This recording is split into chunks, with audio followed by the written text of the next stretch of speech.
Dans l'Antiquité, on connaissait 6 planètes: Mercure, Vénus, la Terre, Mars, Jupiter et Saturne.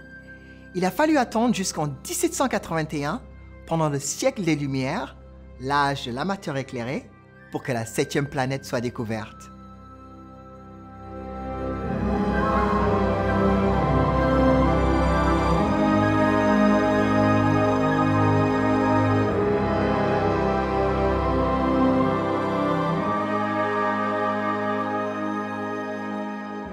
Friedrich Wilhelm Herschel était un musicien allemand qui avait fui Hanovre, occupé par les Français pendant la guerre de 7 ans. Il s'installe en Angleterre, dans la ville de Bath, où il devient organiste d'église, une position bien respectée. Il change son nom en William, un nom bien anglais. En 1773, à l'âge de 35 ans, Herschel décide de s'adonner à la science.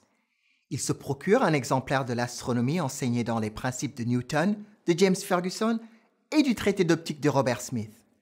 Désireux d'appliquer ce qu'il avait appris dans ses textes, Herschel commence par fabriquer des miroirs. Le voilà bientôt construisant l'un des télescopes les plus puissants de l'époque, grâce auquel il peut faire des observations particulièrement claires. Herschel, avec l'aide de sa sœur Caroline, entreprend un recensement des objets célestes. Le 13 mars 1781, Herschel observe de plus près ce qu'on pensait être une étoile de faible luminosité.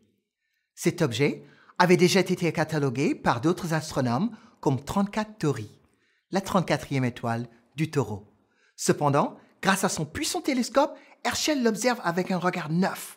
Dans ses notes, il écrit « Dans le quartile près de Zeta Tauri, une étoile nébuleuse ou peut-être une comète ». 4 jours plus tard, le 17 mars 1781, il écrit « J'ai cherché la comète ou l'étoile nébuleuse et j'ai trouvé que c'est une comète, car elle a changé sa place. » Herschel avait découvert un nouveau corps céleste mobile. En fait, ce n'était pas une comète, mais une planète. La première à être découverte depuis les temps préhistoriques. Cette planète est 2 fois plus loin du Soleil que Saturne. Tout d'un coup, la taille du système solaire connu avait doublé. Herschel nomme sa découverte Georgium Sidus, latin pour étoile géorgienne, en hommage au roi George III d'Angleterre.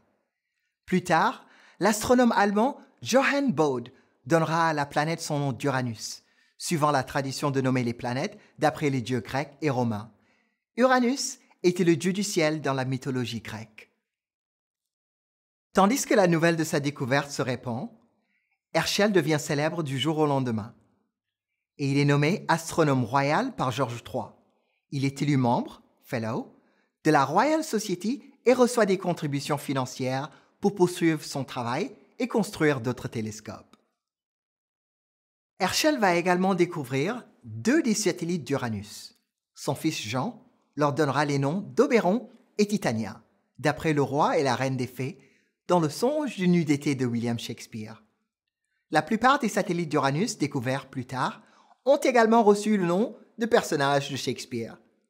Juliette, Miranda, etc. Herschel avait été anobli en 1816 pour ses inestimables contributions à la science. Sa découverte d'Uranus a remis en question la théorie selon laquelle les anciens avaient découvert la totalité du système solaire. Les travaux d'Herschel ont inauguré une nouvelle ère de l'astronomie dans laquelle des découvertes fondamentales étaient encore possibles. L'univers est un endroit plutôt vaste, de même que le bouton d'abonnement. Alors n'hésitez pas à cliquer dessus.